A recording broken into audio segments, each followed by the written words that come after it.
I keep going on?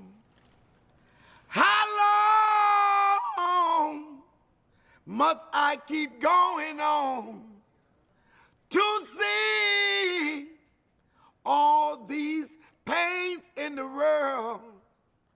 How long? How long?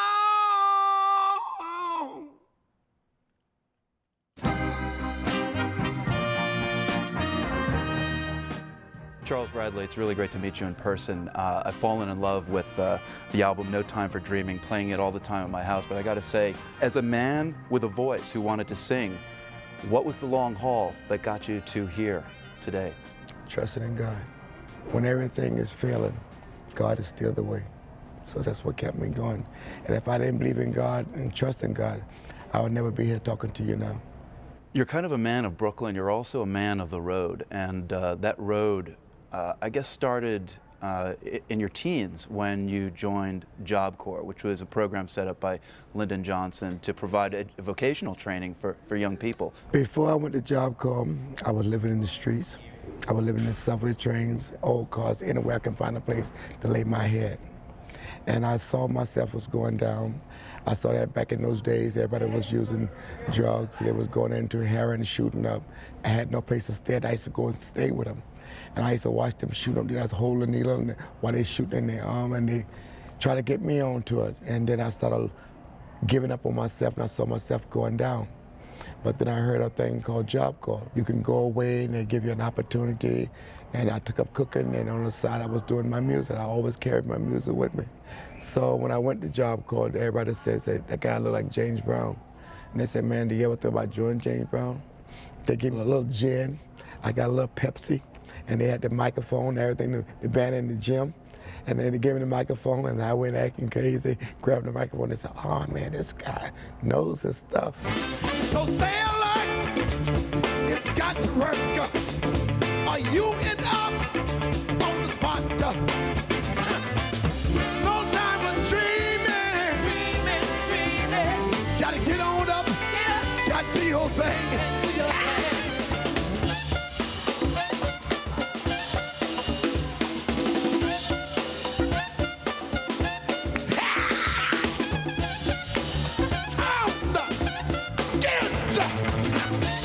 Wait a minute.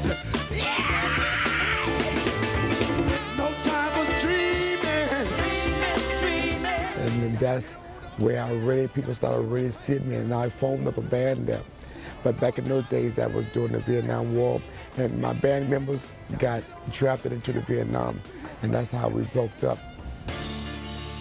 No time for dreaming. Now, at my late age, you gotta get on up with all the pains that I've been through, and do your thing. I finally got a chance to express myself in a humble way.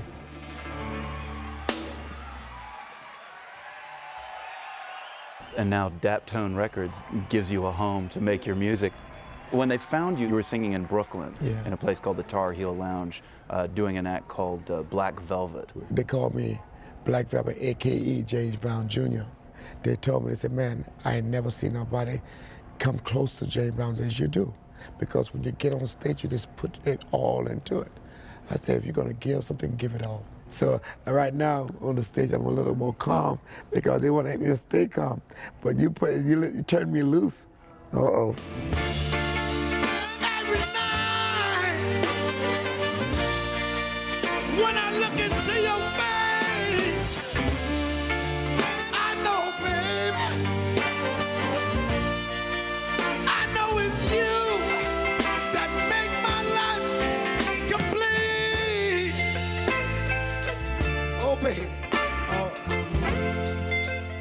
You were 7 when you first met your mom. Yes.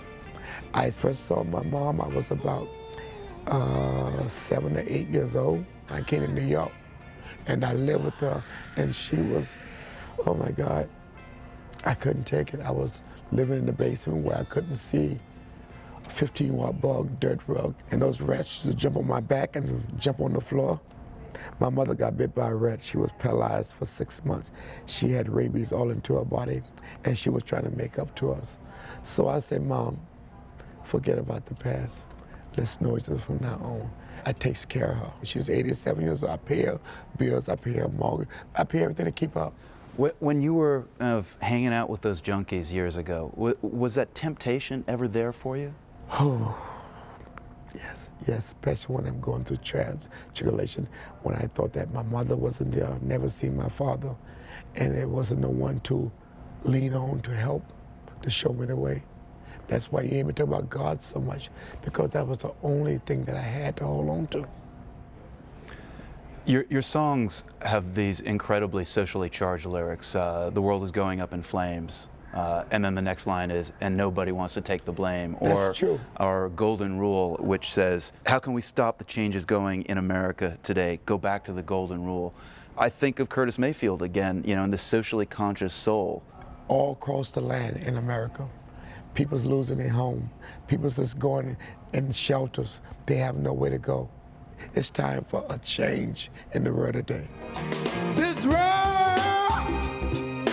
going up in flame, and nobody wanna take the blame. Don't tell me how to live my life when you never felt the pain.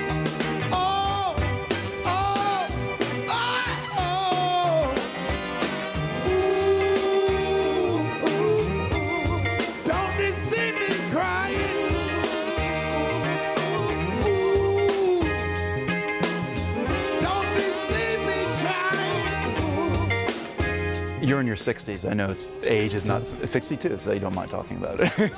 But, you know, 62, that's halfway through.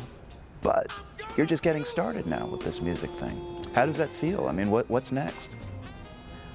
If I can use the instrument, my body, my mind, my soul, to make this world a better place, then I did my job. And when the time comes when I don't need this body no more, I'm going to a brighter light. So I did my job. I gave my heart. So what else can a man give?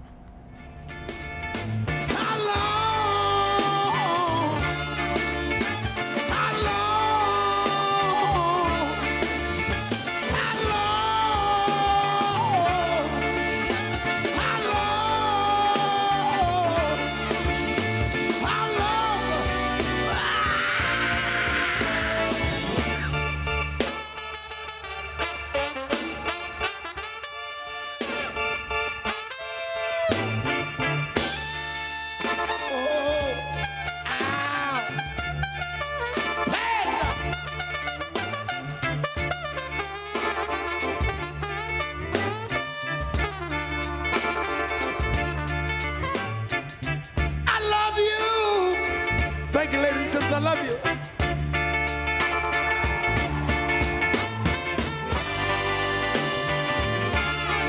Ladies and gentlemen, please put your hands together and give it up for Charles Bradley. Show some love for Mr. Charles Bradley. Give it up for Mr. Charles Bradley. Bring it down. That's right, ladies and gentlemen, Mr. Charles Bradley.